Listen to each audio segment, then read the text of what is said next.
Hello friends, welcome to my channel. Meet you at the blossom final எபிசோடுக்கு வந்துட்டோம். நான் ஒரு ஹிஸ்டாரிக்கல் சீரீஸை ஃபினிஷ் பண்ணுறேன்ப்பா. ரொம்ப அதிசயமாக இருக்குது எனக்கு. ஆக்சுவலி என்னோடய ஃபஸ்ட்டு ஹிஸ்டாரிக்கல் சீரீஸ் ஸ்டார்ட் பண்ணும்போது நான் முடிப்பேனான்னு நினைக்கல. பாதி போக போக கண்டிப்பாக இதோட எண்டிங் சேடாக இருக்குமோ அப்படிங்கிற மாதிரி ஒரு ஃபீலிங்ஸ் தான் இருந்தது. முடிக்க மாட்டேனே நினச்சிட்டு இருந்தேன். பட் எப்படியோ ஃபைனல் எபிசோடு வரைக்கும் வந்துட்டேன். வாங்க இப்போ எபிசோடுக்குள்ளே போகலாம். லாஸ்ட் எபிசோடில் ஹுவாயின் அப்படியே மயங்கி படுக்கிறதோட முடிச்சிருந்தாங்க. சேம் டைம் அடுத்து இங்கே ஜியாபா அப்படியே கத்திகிட்டே எழுந்திரிச்சு உட்காரான். அவனுக்குள்ள ஹுவாயினை பற்றி தான் தோணிகிட்டே இருக்குது. என்ன நடந்ததுன்னு ஒன்றும் புரியாமல் அப்படியே ஒரு மாதிரி பதட்டமாக எழுந்திரிச்சு உட்கார. அங்கே யாருமே வேற இல்லை, யாருமே இங்கே இல்லையே அப்படிங்கிற மாதிரி ஒரு மாதிரி கஷ்டமாக இருக்குது அவனுக்கு. அப்படியே அவன் அந்த செயின் இருக்கான்னு தான் ஃபஸ்ட்டு செக் பண்ணி பார்க்குறான். அதாவது இவனுக்கு அவன் கொடுத்துட்டு போனான்ல ஹுவாயின், அவங்க அம்மாவோட செயின், அந்த பெண்டன்ட் இருக்கான்னு சொல்லி அவன் செக் பண்ணி பார்க்குறான். அதை காணும். எங்கே போச்சு என் பெண்டன்னு அங்கே இருக்கிற எல்லா இடத்துலையும் தேடி பார்க்குறான். அங்கே எங்கேயுமே கிடைக்கல. எங்கே போச்சுன்னு தெரியலையேன்னு சொல்லி பயந்துட்டே அப்படியே வரலான்னு சொல்லி வெளியே வர, அங்கேருந்து நம்ம பாப்பா ஓடி வர. அண்ணா அண்ணா அண்ணான்னு வர. யங் மாஸ்டர் ஷாயு, நீ வந்துட்டியா? நீ எப்படி இருக்க? ஐயோ எவ்வளோ ஹைட்டாக வளர்ந்துட்ட, இங்கே பாரு நீ எப்படி இருக்கன்னு சொல்லி அப்படியே அண்ணன் சுற்றி தங்கச்சியை பார்த்துட்டே இருக்க. உன்னை யார் கூட்டிகிட்டு வந்தா? ஹுவாயின் தானே கூட்டிகிட்டு வந்தான்னு வேற கேட்குறா. அதுக்கு அந்த பாப்பா எதுவுமே பேசாமல் அமைதியாக இருக்கா. என்ன உன் ட்ரெஸ்லலாம் பிளட்டாக இருக்குது, உனக்கு அடிபட்டிருக்கா அப்படின்னு சொல்ல. இல்லை எனக்கு அடிப்படவே இல்லை. அப்போ இது யாரோட பிளட்டு சொல்லு அப்படின்னு சொல்ல. ஜியாபா, எனக்கு பாப்பாவோட குரல் கேட்டுச்சேன்னு சொல்லிட்டு அம்மா அங்கேருந்து அப்படியே வராங்க. வந்தவுடனே பாப்பாவை அங்கே பார்த்தோடனே அம்மாவுக்கு அவ்வளோ ஒரு ஹாப்பி. சியாயு நீ வந்துட்டியா அப்படின்னு சொல்லி அப்படியே போக, இங்கே நீ வந்துட்டேன்னு சொல்லி அம்மாவுக்கு ஹாப்பியாக இருக்குது. என்ன தான் அந்த பாப்பாவை வளர்த்துனாலும் அந்த அம்மாவுக்கு அவங்க மேலே அப்படியே ஒரு பாசம். ஸோ அந்த பாப்பாவும் அப்படியே ஹக் பண்ணிக்க. ஹுவாயின் எங்கே அவனை காணும் அப்படின்னு சொல்லி ஷூயின் கிட்டே கேட்க, அவன் போயிட்டான் அப்படின்னு சொல்கிறான். ஷூயின் அப்படி சொன்னோடனே அப்படியே ஷாபுக்கும் ஒரு மாதிரி இருக்குது. என்னாச்சு, அவன் எங்கே போனான்? அவன் போக மாட்டானே. அதெல்லாம் ஒன்றும் இல்லை, அவனுக்கு அவனோட வேலை இருக்குது. ஸோ அவன் போயிட்டான்னு சொல்ல. என்ன சொல்கிற? அவன் அப்படிலாம் போக மாட்டானே. நீ நம்பினாலும் நம்பலானாலும் அதுதான் உண்மை.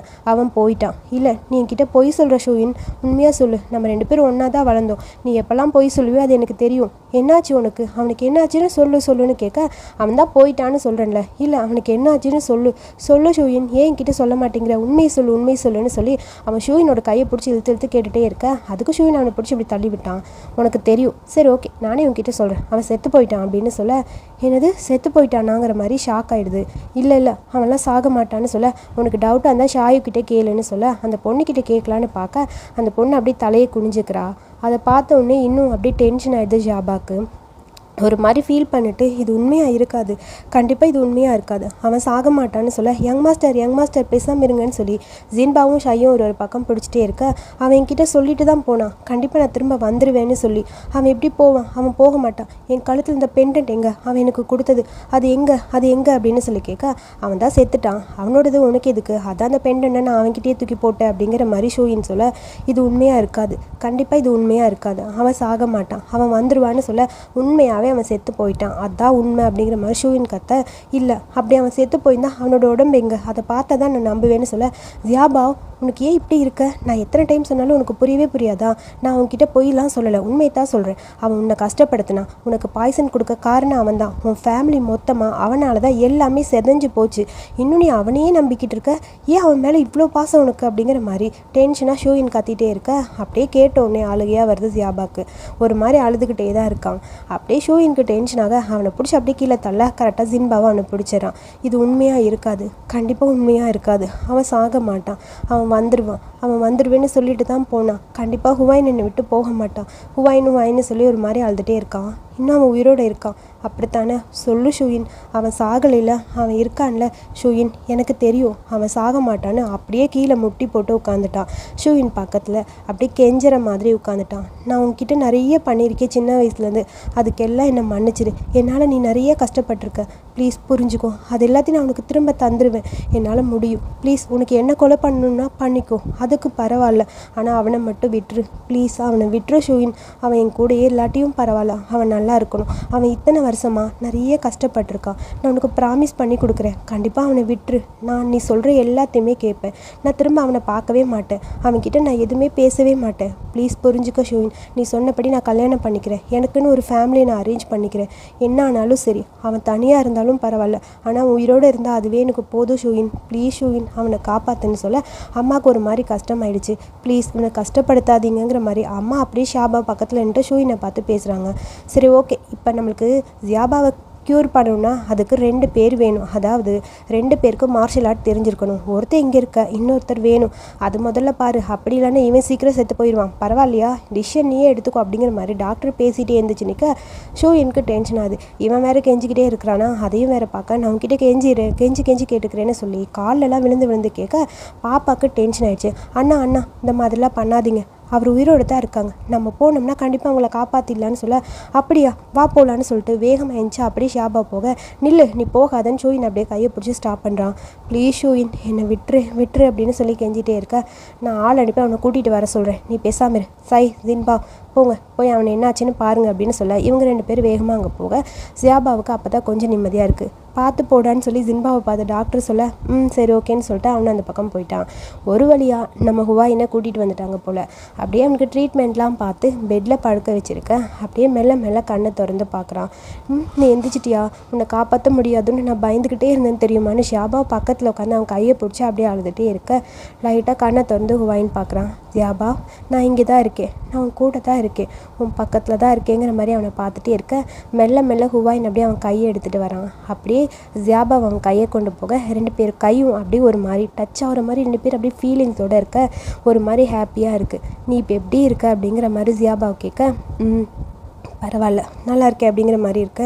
நீ எதுவுமே சாப்பிடவே இல்லைல்ல, உனக்காக நான் பொரிட்டீஸ் ரெடி பண்ண சொல்கிறேன், சாப்பிட்டா சரியா அப்படிங்கிற மாதிரி அவனை பார்த்துட்டே இருக்க அவன் எனக்கு எதுவுமே வேணாங்கிற மாதிரி அப்படியே தலையாட்டிகிட்டே இருக்கான்.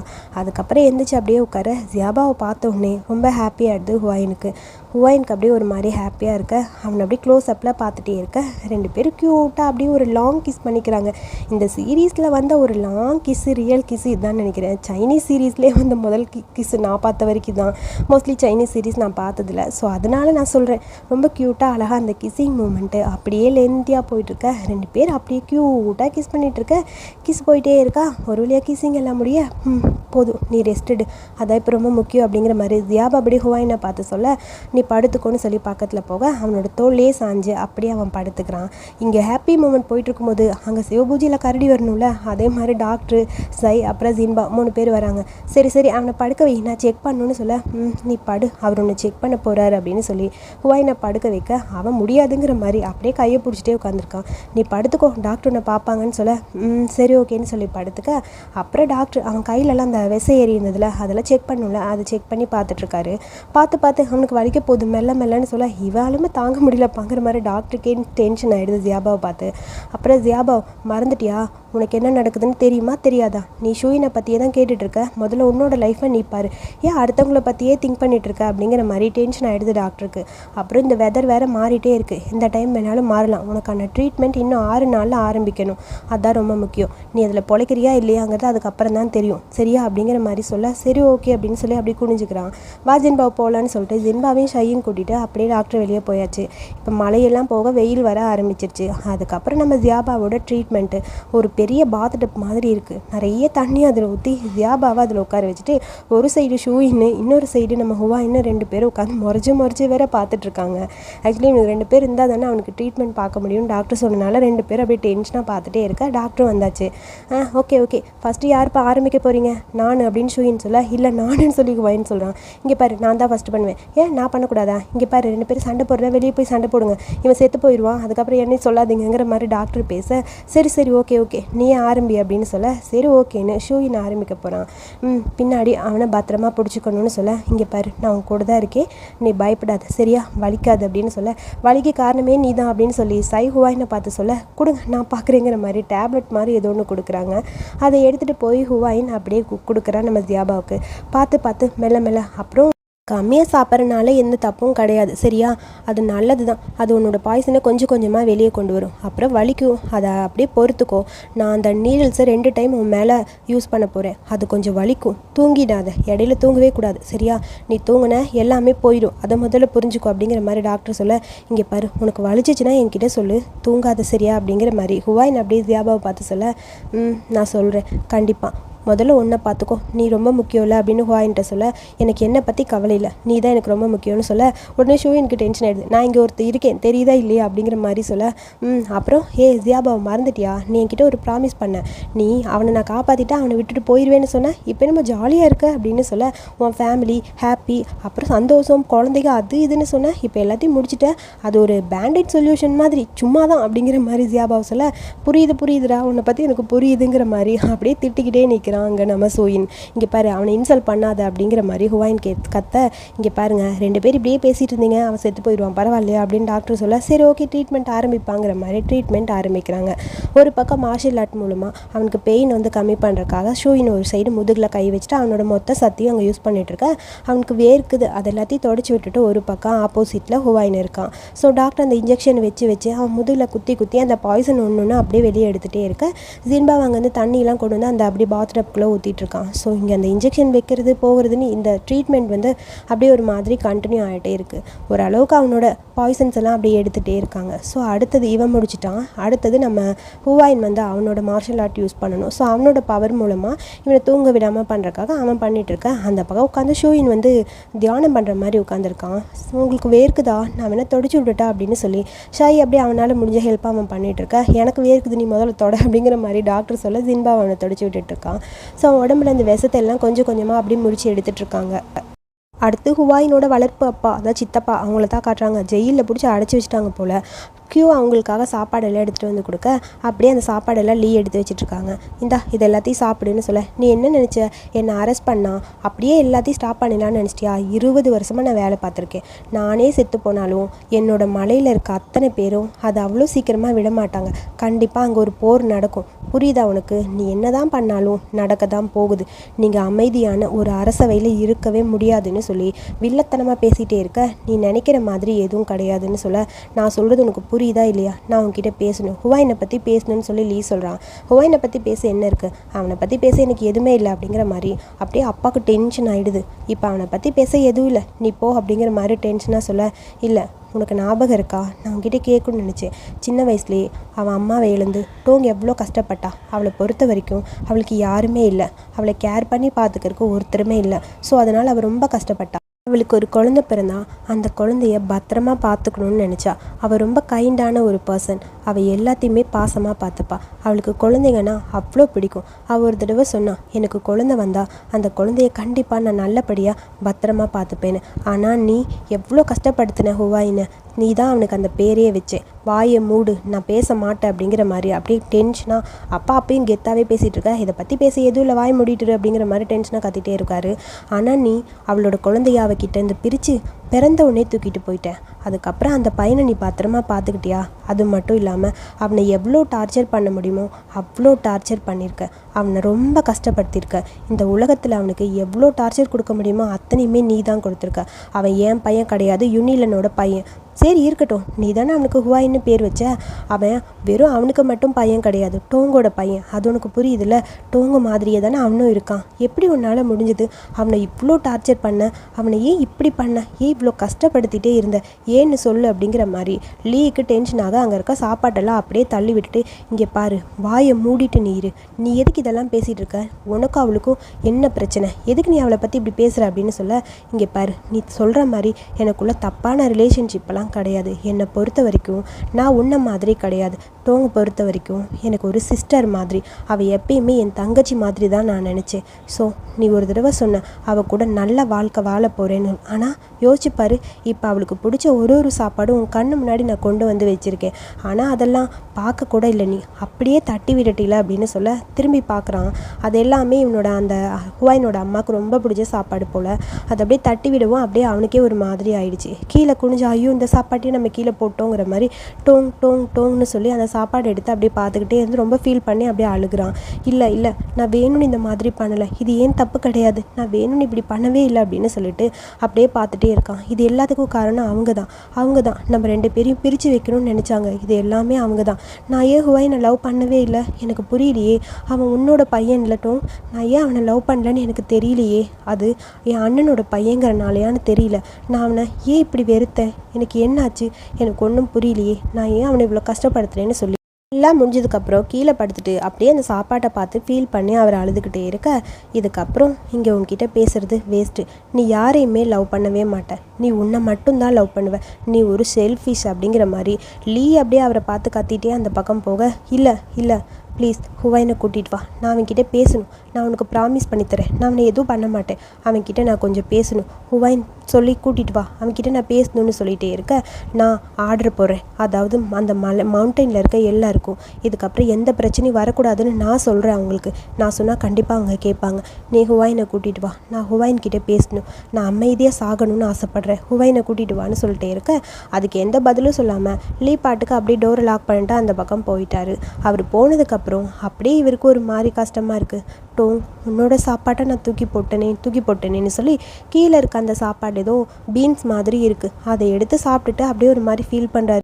அப்புறம் இங்கே நடந்த எல்லாத்தையுமே அரசர்கிட்ட லீ சொல்லிட்டு இருக்க, அவன் எதுக்கும் ஹுவாயினை பார்க்கணுன்னு நினைக்கிறான் அப்படிங்கிற மாதிரி அரசர் கேட்க, ஏன் எனக்கு தெரியாதே அப்படிங்கிற மாதிரி லீ சொல்ல, உனக்கு ஏன் தெரியாது, உனக்கு எல்லாமே தெரியும், தெரிஞ்சும் மறைச்சி வச்சிருக்க, ஹுவாயின் என்னோட பையன்னு உனக்கு தெரியும்லன்னு சொல்ல, இல்லை அது எனக்கு உண்மையாக தெரியாதா, ஆமாம், ஆனால் நான் டோங்கை நம்பினேன், கண்டிப்பாக தப்பு பண்ணியிருக்க மாட்டான்னு நம்பினேன், அப்போ நீ என்ன ப்ளேம் பண்ணுறியான்னு அரசர் கேட்குறாரு. அதை பற்றி எனக்கு தெரியாதுன்னு சொல்ல, இங்கே பாரு, நீ வேணும்னே என்னை ப்ளேம் பண்ணுற மாதிரி தான் பேசிகிட்டே இருக்க, என் மேலே எந்த தப்பும் கிடையாது, ஆனால் உன் மைண்டில் என்னை பற்றி தப்பாக ஒரு இது உருவாயிருக்கு அப்படிங்கிற மாதிரி அப்படியே அரசருக்கு டென்ஷன் ஆகிடுச்சு. அவர் பாட்டுக்கு கத்திக்கிட்டே இருக்க, என்னை பற்றி நான் புரிய வைக்கணும்னு அவசியமே இல்லை அப்படின்னு சொல்லி அரசர் சொல்கிறாரு.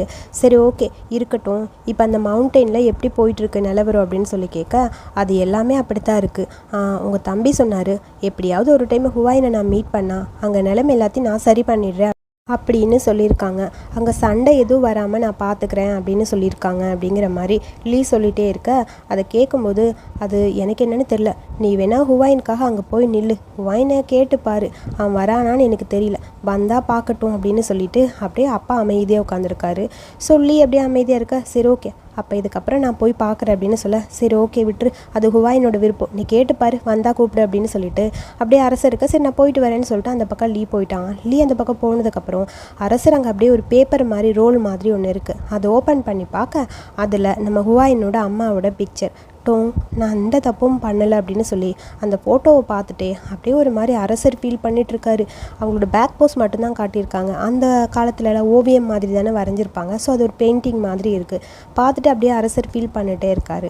சேம் டைம் அடுத்து இங்கே இவனுக்கான ட்ரீட்மெண்ட் முடிஞ்சதில் ஜியாபாவுக்கு இப்போ எப்படி இருக்குதுன்னு சொல்லி டாக்டர் கையெல்லாம் பிடிச்சி அப்படியே செக் பண்ணிகிட்ருக்க, எல்லாருக்கும் பதட்டமாக இருக்குது, சுற்றி எல்லோரும் நின்றுட்டு என்ன தான் சொல்ல போகிறாரு டாக்டர்னு ஆர்வமாக பார்த்துட்டே இருக்க, டாக்டர் அப்படியே கையை பிடிச்சி செக் பண்ணிவிட்டு ஓகே எல்லாம் முடிஞ்சது, இப்போ உனக்கு சரியாயிடுச்சுன்னு சொல்ல, அப்பா இப்போ தான் நிம்மதியாக இருக்குங்கிற மாதிரி எல்லாருக்கும் ஹாப்பியாக இருக்குது, ரொம்ப தேங்க்ஸ் அப்படின்னு சொல்லி டாக்டர்கிட்ட ஜியாபாவை சொல்ல, தேங்க்ஸ்லாம் ஒன்றும் வேணாம், நாளைக்கு நான் கிளம்ப போகிறேன், அதுவும் ஜின்பாவை கூட்டிகிட்டு கிளம்ப போகிறேன் சரியா அப்படிங்கிற மாதிரி பார்க்க, அடப்பாவி ஜின்பாவை கூட்டிகிட்டு போகிறானா அப்படிங்கிற மாதிரி, நாளைக்கே போகிறீங்களா, ஆமாம் எங்கே போகிறீங்க நீங்கள், அதெல்லாம் உனக்கு எதுக்கு, உனக்கு தேவையில்லாது, யங் மாஸ்டர் நான் எங்கே போனாலும் கண்டிப்பாக உங்களை பார்க்க நான் வருவேன், நீங்கள் கவலைப்படாதீங்க, உங்களுக்கான மெடிசன்ஸை நான் கொண்டு வந்து தந்துடுவேன் அப்படின்னு சொல்லி ஜின்பாவை சொல்ல, யங் மாஸ்டர்னு கத்திகிட்டே இருக்கா, வாடா நீ நம்ம போகலன்னு சொல்லி கழுத்தில் கையை போட்டு அப்படியே இழுத்துட்டு டாக்டர் அந்த பக்கம் போக, சரி வா நம்ம போகலான்னு சொல்லிட்டு அப்படியே ஷூயின் போக, ஷூயின் ஒரே ஒரு நிமிஷம் இல்லை, என் மேலே நீ கோவமாக இருக்கியான்னு ஜியாபாவை கேட்குறான். எதுக்கு, ஒன்றும் இல்லை, நான் எதுக்கு உன் மேலே கோவமாக இருக்க போகிறேன், அதெல்லாம் ஒன்றும் இல்லை அப்படிங்கிற மாதிரி ஷூயின் அப்படியே ஒரு மாதிரி ஃபீல் பண்ணிட்டு அந்த பக்கம் போக, ஜியாபாவுக்கு தான் கஷ்டமாக இருக்குது, ஹுவாயினுக்கு இப்போ தான் நிம்மதியாக இருக்குது, விடு அவன் போனால் போட்டு நம்ம வேலையை பார்க்கலாங்கிற மாதிரி அவனை அப்படியே பிடிச்சி ஹக் பண்ணிக்கிறான். இப்போ தான் எனக்கு சந்தோஷமாக இருக்குது, எல்லாம் இருக்கட்டும், இதுக்கப்புறம் ஏதாவது பொய் சொன்னேன் அவ்வளோதான் என்கிட்ட அப்படிங்கிற மாதிரி ஜியாபாவை கேட்க, இதுக்கப்புறம் உன்கிட்ட எதுக்கு நான் பொய் சொல்ல போகிறேன், உன்கிட்ட பொய்யெல்லாம் சொல்லவே மாட்டேன், சரி அதெல்லாம் இருக்கட்டும், உன்னோட அந்த மோசமான அப்பா இப்போ எப்படி இருக்காருன்னு சொல்லி கேட்க, அவர் இப்போ ஜெயிலில் இருக்காருன்னு நினைக்கிறேன், சீக்கிரமாக கொலை பண்ண போகிறாங்க, அதாவது தூக்கில் போட போகிறாங்கன்னு நினைக்கிறேன் அப்படிங்கிற மாதிரி ஹுவாயின் சொல்ல, ஐயோ நீ அவரை மிஸ் பண்ணுறியா, எதுக்கு நான் அவரை மிஸ் பண்ணணும், அதெல்லாம் ஒன்றும் இல்லை அப்படிங்கிற மாதிரி ஹுவாயின் பார்த்துட்டே இருக்க, நீ ஆல்ரெடி அவர்கிட்ட சொல்லியிருக்கலாம், என் ஃபேமிலி இப்போ இந்த நிலமையில் இருக்கிறதுக்கு காரணம் அவர் தான், உன் அம்மா உன்னை விட்டு பிரிஞ்சதுக்கும் காரணம் அவர் தான், இல்லைன்னா நீ உன் அம்மா கூட இருந்திருப்பீங்களன்னு ஜியாபா சொல்ல, விடு அதெல்லாத்தையும் எதுக்கு பேசிட்டு, இதுக்கப்புறம் நான் உன் கூட இருக்கேன் சரியா அப்படிங்கிற மாதிரி ஜியாபாவை பார்க்க, சரி ஓகே ஒரு கிஸ் பண்ணலான்னு சொல்லி அப்படியே பக்கத்தில் போகிறா ஹுவாயின். கரெக்டாக கிஸ் பண்ண போகும்போது அங்கேருந்து இந்த தங்கச்சி பாப்பா ஓடி வந்து ஹுவாயினை பிடிச்சி தள்ளி விட்டுட்டு, ஐ அண்ணா நீங்கள் சரியாயிட்டீங்க, எனக்கு ரொம்ப ஹாப்பியாக இருக்குன்னு ஹக் பண்ணிக்க, நான் உங்களை ரொம்ப மிஸ் பண்ணேன்னு சொல்ல, ஜியாபாவுக்கு இதை பார்க்கும்போது ஹாப்பி ஆயிடுச்சு, பட் ஹுவாயினுக்கு தான் டென்ஷன் ஆகிடுச்சு.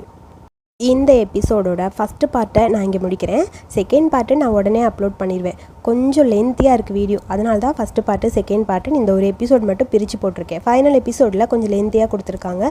ஸோ அதனால் எல்லா டைலாக்கும் கவர் பண்ணனால கொஞ்சம் லென்த்தியாக போடுற மாதிரி இருக்கும். ஸோ செகண்ட் பார்ட்டு நான் உடனே போட்டுருவேன், லேட்லாம் ஆகாது. ஸோ இந்த வீடியோ பிடிச்சிருந்தா லைக் பண்ணிவிட்டு மறக்காமல் அடுத்த பார்ட் பாருங்கள். அடுத்த பார்ட்டில் இன்ட்ரெஸ்டிங்காக நிறைய இருக்குது.